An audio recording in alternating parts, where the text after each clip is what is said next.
Hola amigos y amigas opositores, soy funcionarios del mañana, bienvenidos a mi canal, bienvenidos a Objetivo Oposición.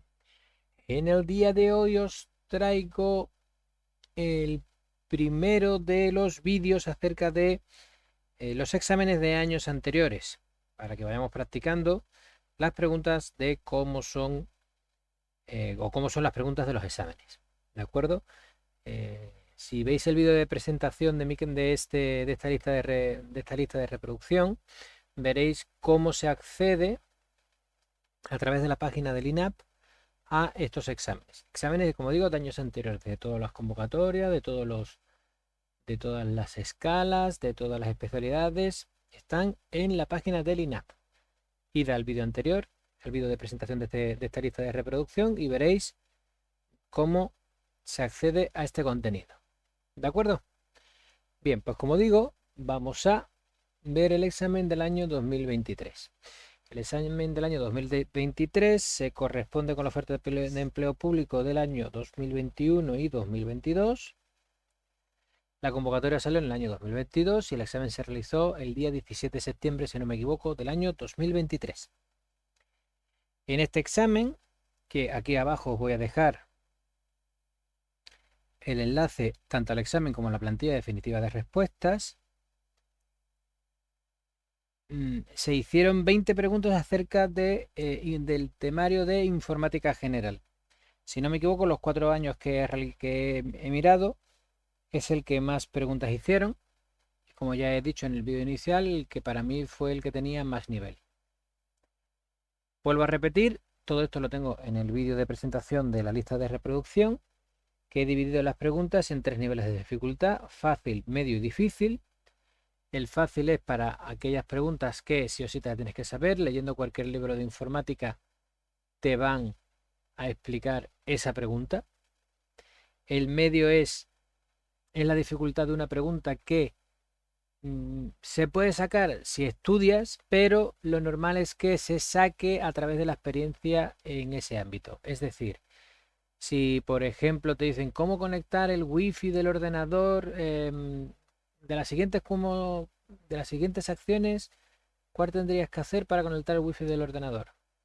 Pues eso es más que estudiarlo, porque no puedes estudiar todo, se, se saca a través de la experiencia de hacerlo. Muchas veces, pues cuando coges tu portátil, te vas a un hotel o te vas a un aeropuerto o te vas a casa de un amigo y quieres conectar el wifi, pues se basa más en la experiencia que en estudiar, porque no podemos estudiar todas las acciones que tiene Windows. Y las de nivel difícil son aquellas que o son contenidos teóricos más complejos o son partes de la configuración del sistema que son mucho más detallistas. O incluso cosas que son actuales en fechas, como vais a ver ahora en una pregunta, que hay que estar muy al tanto de lo que pasa todos los días. Ya os explicaré cuando llegue el momento, ¿vale? Así que nada, sin más dilación, vamos con la primera pregunta, que ya como digo, en ese examen fue la pregunta número 12 del segundo bloque, que decía: ¿cuál de los siguientes es un periférico de entrada? Recordamos lo que son los periféricos, recordamos lo que es la arquitectura por Newman, que definía el ordenador como aquella máquina electrónica que procesaba datos que se le proporcionaban de entrada, los procesaba y ofrecía una salida. Hablábamos que los periféricos son esos elementos, son esos componentes electrónicos que no forman parte del ordenador, pero que son necesarios para su funcionamiento, para proporcionarle datos al ordenador o para que el ordenador nos muestre los resultados de sus operaciones. ¿De acuerdo? Gráficamente, ya explicamos en el tema en el que tratamos esto, gráficamente vimos que un periférico era aquello que rodeaba el ordenador, ¿vale? Los monitores, los teclados, las cámaras, lápices de memoria, todas esas cosas conforman los periféricos de un ordenador.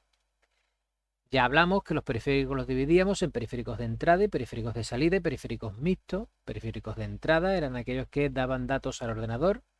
Los periféricos de salida son aquellos que muestran los datos procesados por el ordenador, y los mixtos son los que hacen, los que permiten la entrada de datos en el ordenador y a la vez también te pueden mostrar la salida de esos datos desde el ordenador. Bien, las 4 opciones que te ofrecía la pregunta son impresora, altavoces, cámara web y pantalla. Esta es una pregunta calificada como fácil y os voy a dejaros 2 segundos, un par de segundos, para que vosotros digáis cuál creéis que es la respuesta.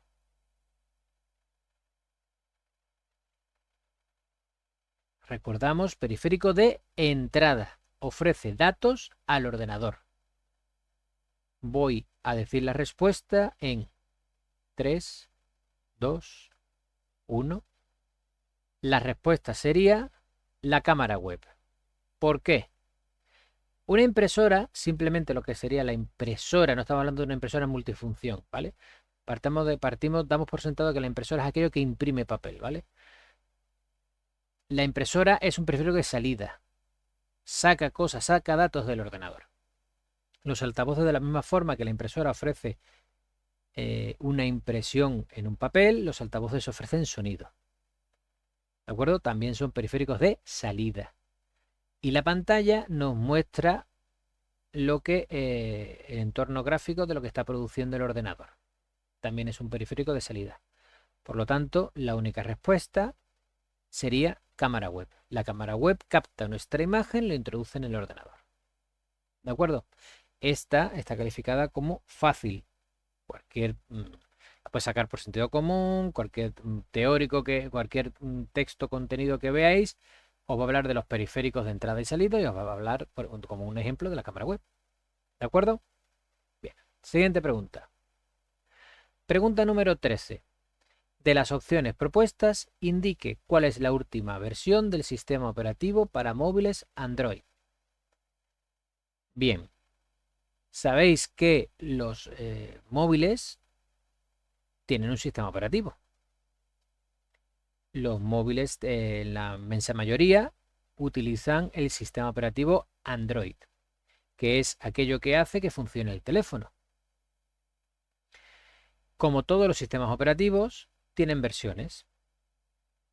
En este caso, las soluciones que te ofrece el programa, la pregunta son Android 10, Android 17, Android 16, Android 14. Ahora os voy a dejar un par de segundos para que decidáis cuál creéis que es la respuesta correcta.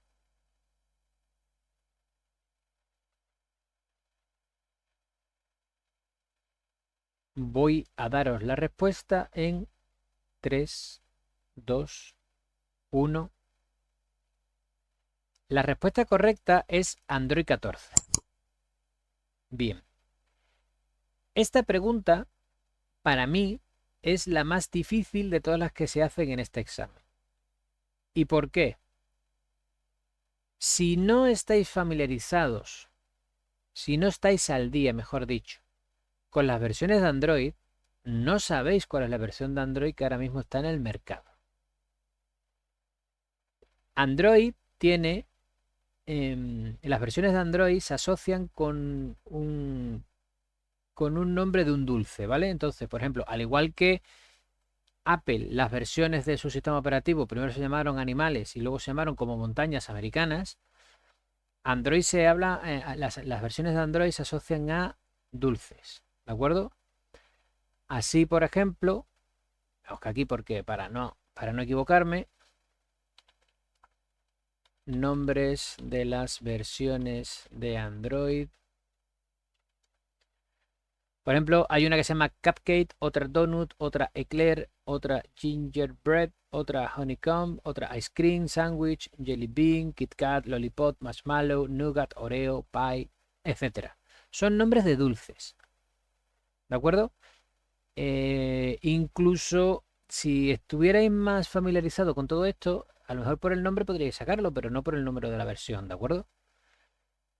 Para mí, como digo, es la pregunta más difícil de todo el examen y tiene una pega además. Estuve leyendo cuando yo vi la pregunta, cuando fui al examen y vi la pregunta, yo esta pregunta la fallé, yo no lo sabía. Busqué por internet Y resulta que la versión 14 de Android se mete en septiembre del año 2023, que es la fecha en la que se puso el examen. No está la 13, que sería la anterior, evidentemente, para no para no incurrir en una posible impugnación de la pregunta. Pero para mí era una pregunta muy difícil. Yo no lo sabía. Yo sabía las versiones de Android, que sí que iba por no sé cuánto, por la 12, la 13, la 14, una cosa así. Pero esta no me la sabía. Y esta la fallé yo, ¿de acuerdo? Así que esta la calificamos como una pregunta difícil. Bien, pasamos a la siguiente pregunta. Pregunta 14. ¿Cómo se llama la causa potencial de un incidente que puede causar daños a un sistema de información o a una organización? Y las respuestas que se dan a esta pregunta son riesgo, vulnerabilidad, amenaza o impacto. Bien, quedaros con cómo se llama la causa potencial de un incidente. ¿De acuerdo? Que puede causar daños. Con lo cual, no se ha producido todavía el incidente. ¿De acuerdo? Esto es ciberseguridad. Esto es ciberseguridad y lo podéis sacar por lógica.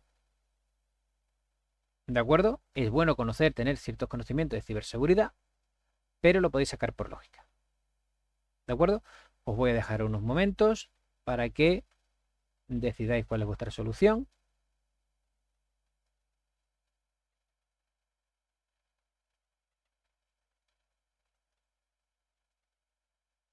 Y voy a dar la respuesta en 3, 2, 1. La respuesta es la C, amenaza. Bien. ¿Por qué alguno de vosotros podréis decir que es riesgo? ¿De acuerdo? Descartamos la opción B y D, la vulnerabilidad y el impacto, porque la vulnerabilidad es un problema que tienes tú. ¿De acuerdo? No es una causa potencial de un incidente. Y el impacto es lo que consigue una vez que se ha producido ese incidente. ¿De acuerdo? O sea, ninguna de las dos sería relacionada con la pregunta que nos están haciendo. Tendríamos la posibilidad de un riesgo o de una amenaza. El riesgo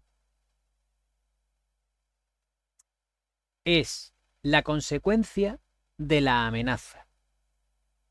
¿De acuerdo? ¿Cuál es la amenaza, por ejemplo, en un sistema? Por ejemplo, vamos a ver. Por ejemplo, vamos a hablar de amenazas físicas, ¿vale? Que hablamos en su momento en tal. Imaginaros que yo tengo una tubería, que pasa por encima de un ordenador. Una tubería de agua. ¿De acuerdo? Esa tubería empieza a presentar pérdidas de agua en un punto de esa tubería, ¿vale? Un poco más adelante, un poco más atrás, de donde está el ordenador. Lo comento porque el otro día en el trabajo tuvimos un caso como este. ¿Cuál es la amenaza? La amenaza es que esté la tubería encima del ordenador. ¿Por qué? Porque en algún momento se puede estropear la tubería y puede empezar a caer agua. Esa es la causa potencial, que puede que pase o puede que no pase.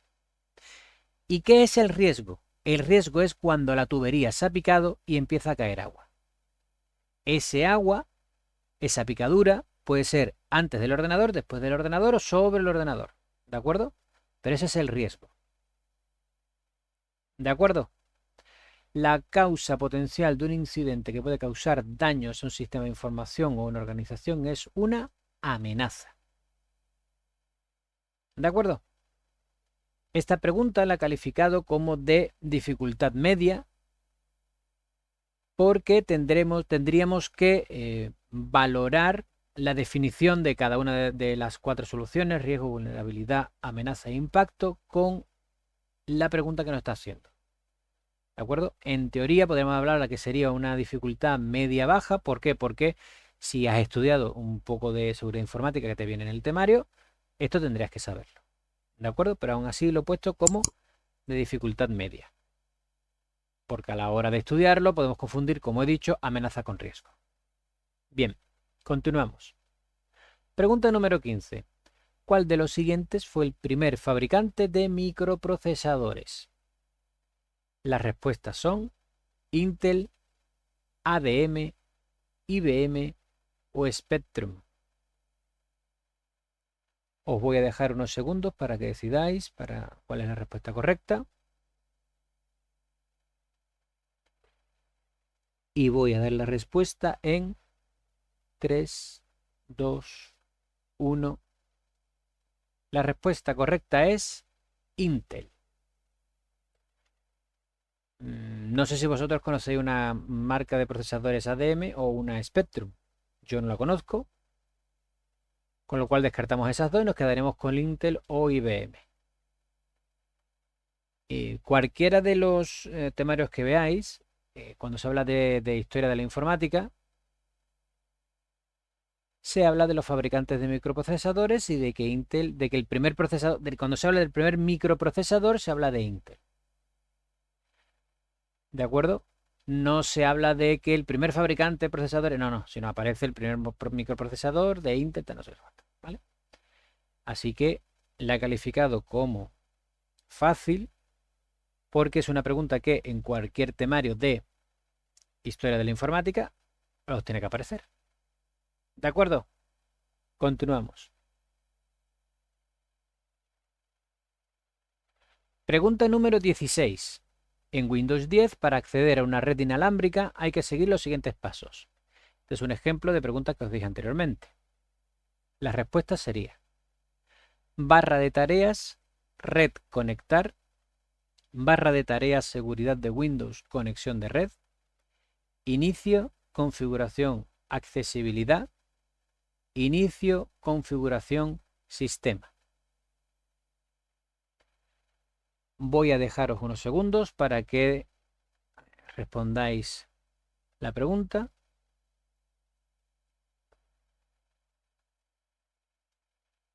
Y voy a dar la respuesta en 3, 2, 1. La respuesta es la A, barra de tareas, red, conectar. ¿De qué estamos hablando aquí? Estamos hablando de conectar un ordenador de las redes inalámbricas. Por lo tanto, tenéis que tener en el ordenador, tenéis que tener una tarjeta de red inalámbrica. No solamente los ordenadores fijos que tienen normalmente los ordenadores fijos tienen la tarjeta de red por cable, ¿vale? Por Ethernet. Entonces, en la barra de tareas, sabemos lo que es la barra de tareas, ¿no? Que es la barra que aparece abajo de la ventana del escritorio de Windows. A la derecha, ¿de acuerdo? Aparece, si es un ordenador portátil, y no tenemos conectado el cable Ethernet al portátil, aparecerá unas ondas y un asterisco, diciendo que ha encontrado una conexión Wi-Fi, pero que no está conectada. Aparecerá esas ondas aparecerán opacadas, sin marcar. ¿De acuerdo? Si pasamos por ahí encima el ratón, nos aparecerá el cuadro explicativo en el que pondrá que eso es la red. Y al darle nos aparecerán todas las redes y nos permitirá conectarnos a una de ellas. ¿De acuerdo? Esta es una pregunta que he considerado como de dificultad media, porque todo el mundo, tú tienes un portátil, tú te vas a un aeropuerto, tú te vas a un hotel, a casa de un amigo, si te quieres conectar a la red de ese sitio, la red wifi de ese sitio, pues lo que haces es todo el mundo va al icono ese, le da, busca la red y se conecta. Pero si a mí me preguntan cuáles son los pasos para acceder a una red inalámbrica, pues a lo mejor no los sé explicar. ¿De acuerdo? Por eso digo que es una pregunta que se contesta desde la experiencia. El resto de soluciones, barra de tareas, seguridad de Windows, conexión de red, inicio, configuración, accesibilidad, inicio, configuración, sistema, no sirven ninguna para conectarte a una red inalámbrica. ¿De acuerdo? Por lo tanto, la respuesta correcta es la A y es de dificultad media porque se obtiene más que estudiando, se obtiene por la experiencia. ¿De acuerdo? Seguimos. Pregunta 17. ¿Cuál es el navegador que sustituyó en Windows 10 a Internet Explorer? Las respuestas que te ofrece el examen son Chrome, Firefox, Opera y Microsoft Edge. Voy a dejaros unos segundos para que digáis la respuesta que creéis que es correcta.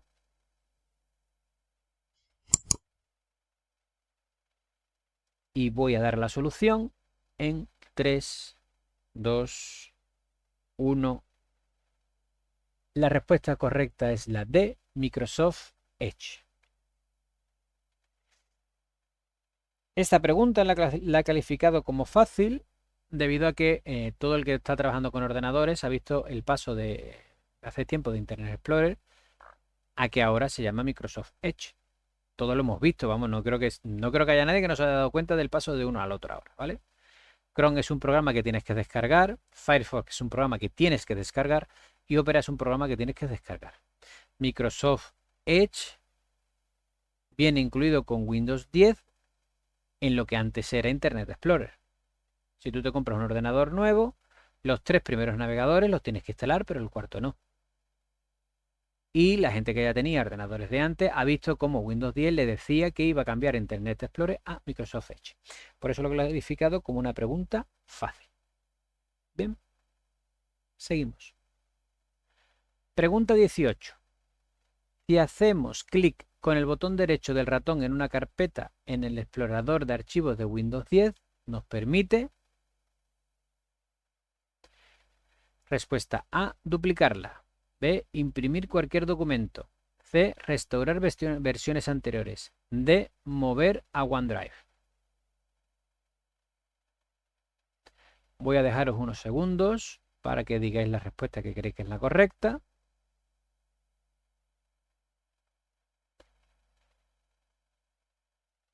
Y os voy a dar la respuesta en 3, 2, 1.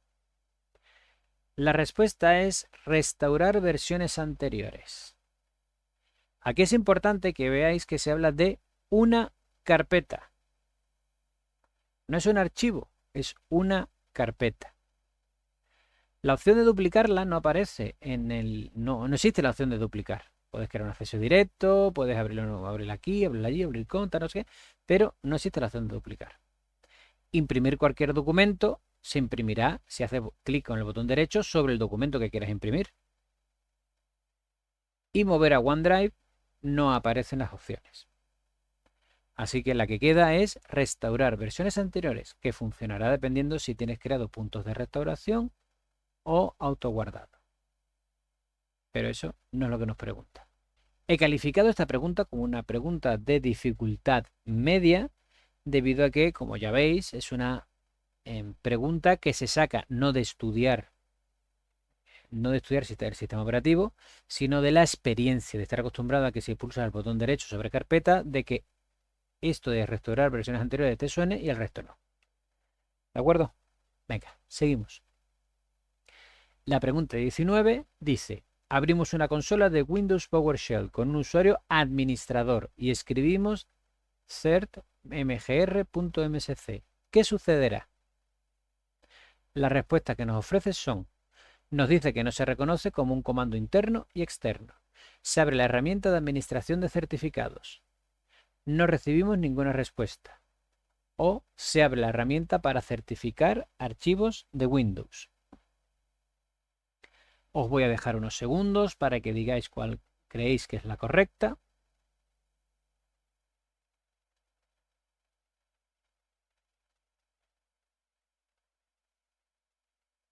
Y os voy a dar la respuesta en 3, 2, 1. La respuesta correcta es la B. Se abre la herramienta de administración de certificados. Bien, esta pregunta la he calificado como difícil porque Este comando no es un comando muy utilizado. Yo sí lo he utilizado, pero no es muy utilizado. Y tienes que saber qué es lo que hace para poder contestarlo de forma correcta. ¿De acuerdo? Es un comando que existe, con lo cual nos dice que no se reconoce como un comando interno externo, no será correcta. No recibimos ninguna respuesta tampoco, porque es un comando que existe y haría algo. Nos quedaría en se abre la herramienta de administración de certificados o se abre la herramienta para certificar archivos de Windows. ¿Vale? Como ya digo, en verdad se abre la herramienta de administración de certificados, que si leemos el nombre del archivo, que es cert mgr manager, podríamos llegar a pensar que es la B en vez de la D. Pero bueno, es una pregunta difícil porque es un comando poco conocido. Es una de las preguntas que en caso de duda podría dejarse en blanco, ¿vale? Y es una pregunta de una dificultad alta. ¿De acuerdo? Continuamos. Pregunta número 20. En un sistema Windows se ha configurado la obtención automática de direcciones IP para acceder a una LAN. ¿Cómo se llama este servicio? Las respuestas son DHCP, TTL, HTTPS y AutoIP. Os voy a dejar unos segundos para que seleccionéis una de las respuestas.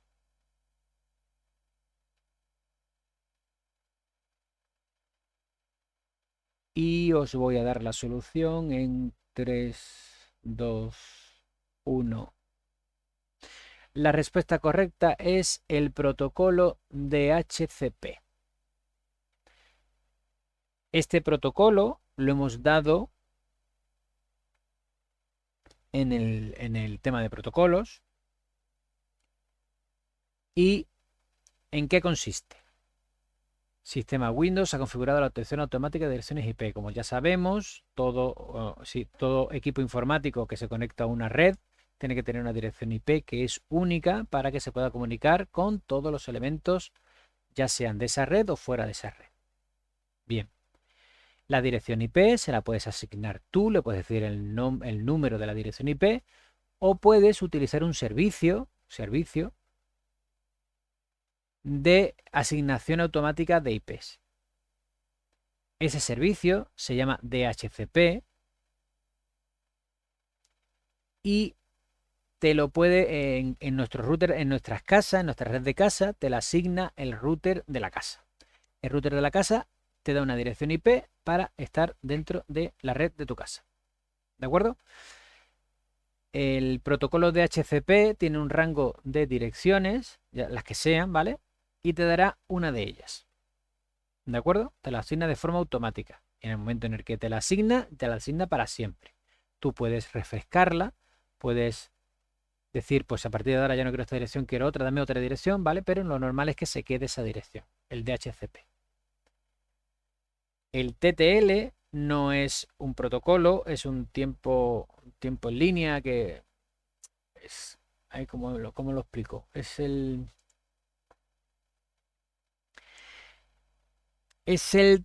time to life, el tiempo de vida, ¿vale? Que se utiliza en redes de ordenadores para saber por cuántos nodos se pasa. ¿De acuerdo? Un paquete por cuántos nodos pasa. ¿De acuerdo?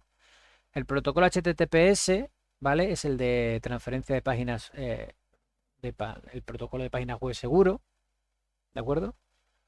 Y el auto IP es, aquí podrías tener confusión porque hace lo mismo que el DHCP, pero cuando no funciona el DHCP. ¿De acuerdo? Así que el correcto es el protocolo DHCP. He clasificado esta pregunta como una pregunta de dificultad media porque cuando estudias los protocolos sí que te viene el DHCP, pero puedes tener un problema, tienes una duda entre el DHCP, hay gente que se equivoca con el DNS, con el auto IP. Entonces no es simplemente que me lo estudie y ya está, si necesitas me lo estudio y además asociar la respuesta a la definición de la pregunta. ¿De acuerdo? Es una pregunta de dificultad media, puede que fuera calificable como de media baja, pero muchas veces los protocolos no estamos pendientes en eso y son más importantes de lo que parece para este examen. ¿De acuerdo? Seguimos. Pregunta número 21. Para abrir el explorador de archivos en Windows 10 mediante el teclado, ¿qué teclas de las propuestas es necesario pulsar simultáneamente? Las respuestas que nos ofrece son tecla Windows E, Control O, tecla Windows O y tecla Control E. Os voy a dejar unos segundos para que decidáis cuál es la respuesta correcta.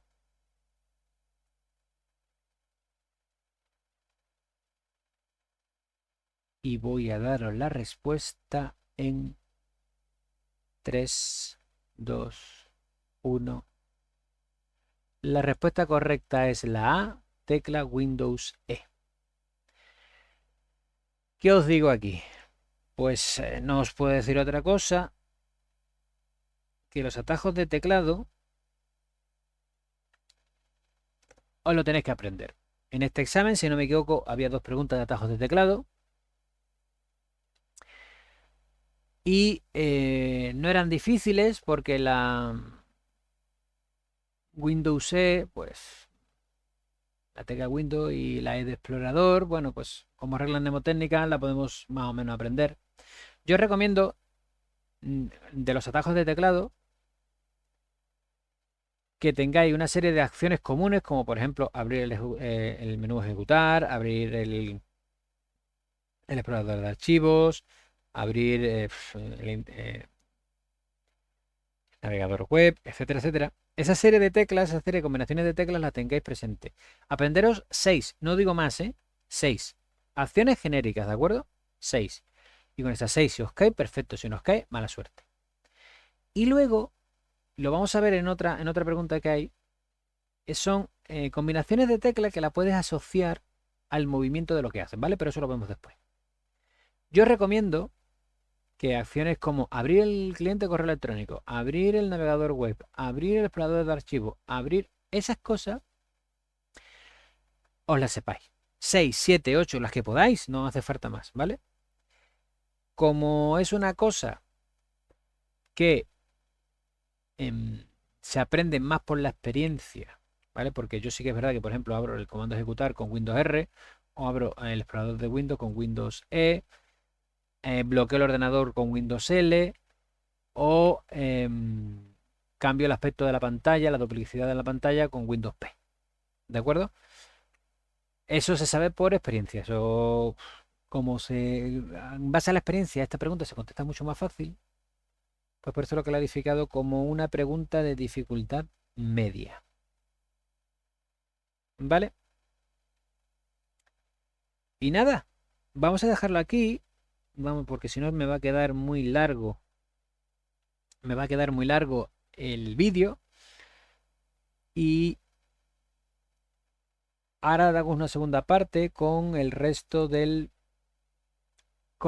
examen. Bien, hasta ahora hemos visto que hay 1, 2, 3, 4, 5 medias.